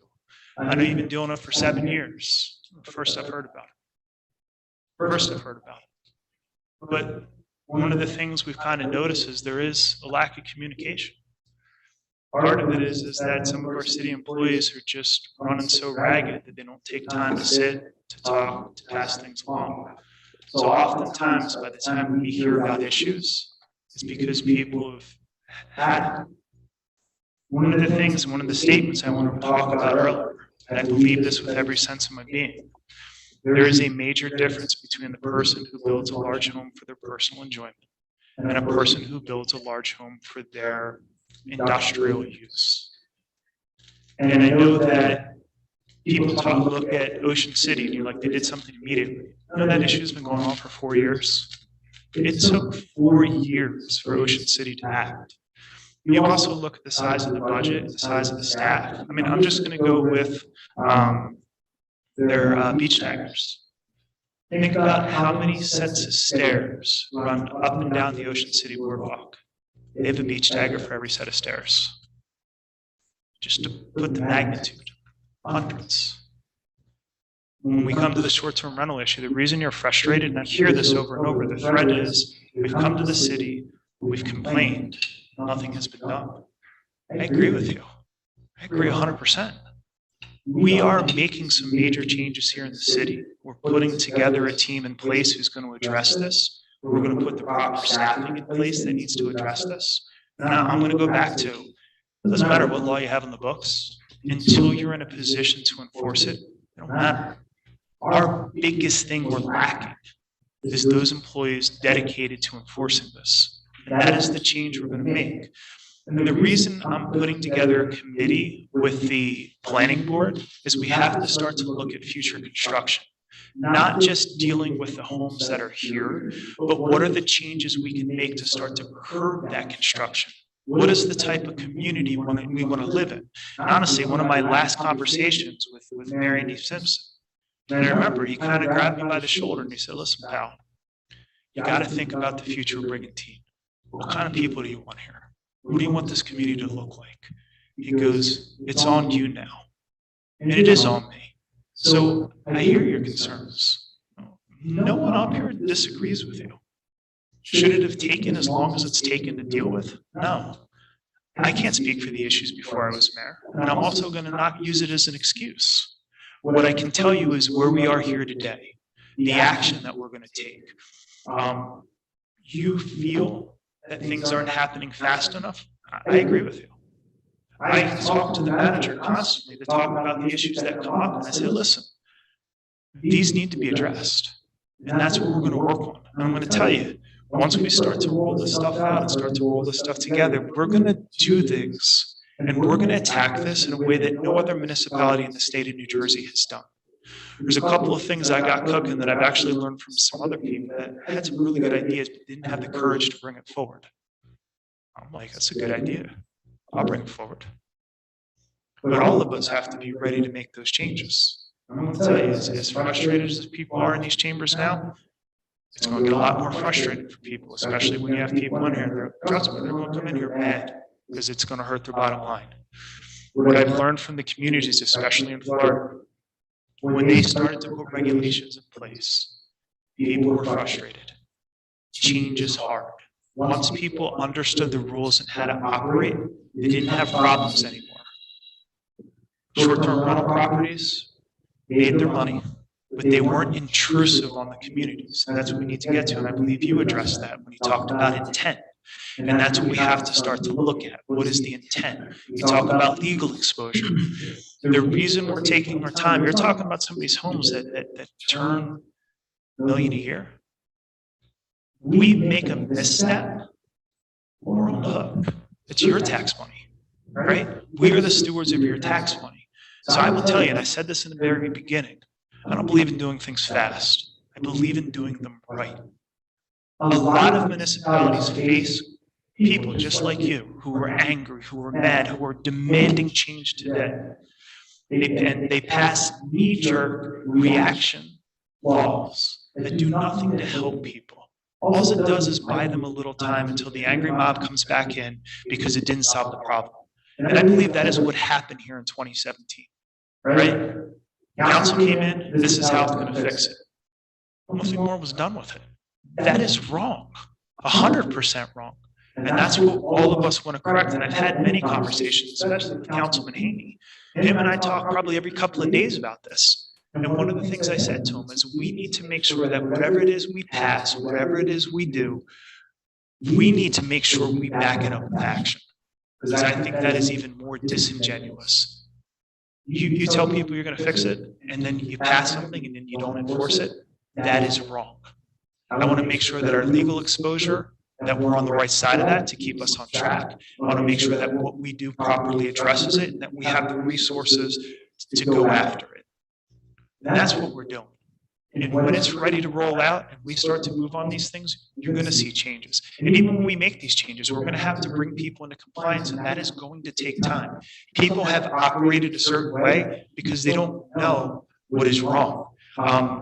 We have people who talk with short-term rental owners all the time and say, hey, we notice you're doing this. This has to be corrected. They bring it into compliance. But part of the big issue is some of these large homes, the homes that people are renting out for parties, renting out for events. We need to bring that under control too. And we need to make sure that we get the enforcement. And I know Mrs. Phillips had kind of talked about that. We feel that it's the responsibility of the community members. Part of it is if people don't report it to us, we don't know what's happening.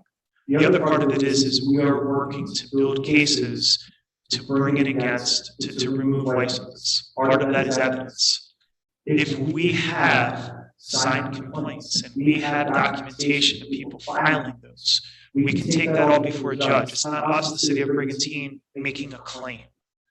It is us on behalf of the hundreds of complaints that have come in from the community taking a stand. And that holds very well with a judge. We're the first municipality in the state of New Jersey to actually use the animal house ordinance to go after somebody's license. We were the test case. If we failed, every municipality in the state of New Jersey who passed that ordinance would have lost everything we had, everything they had. We succeeded.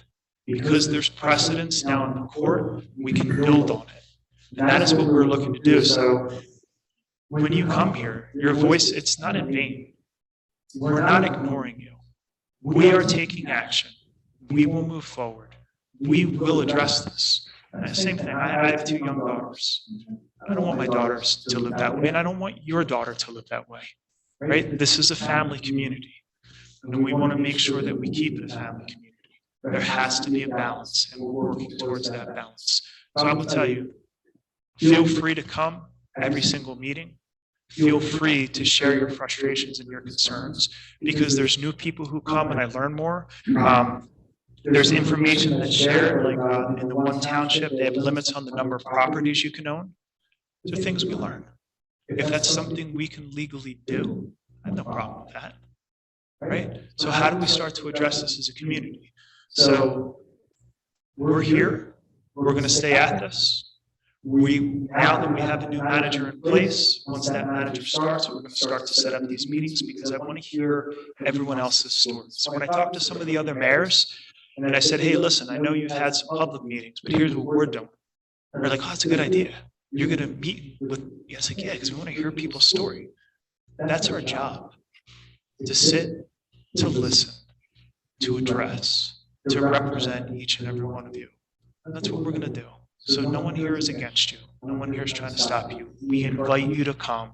We invite you to send your emails. We invite you to share your stories, because together we're going to solve this problem. Right? That is my commitment, standing here before each and every one of you. We're going to solve this problem. And I will tell you, it should not have taken as long as it has taken. I can't control the past.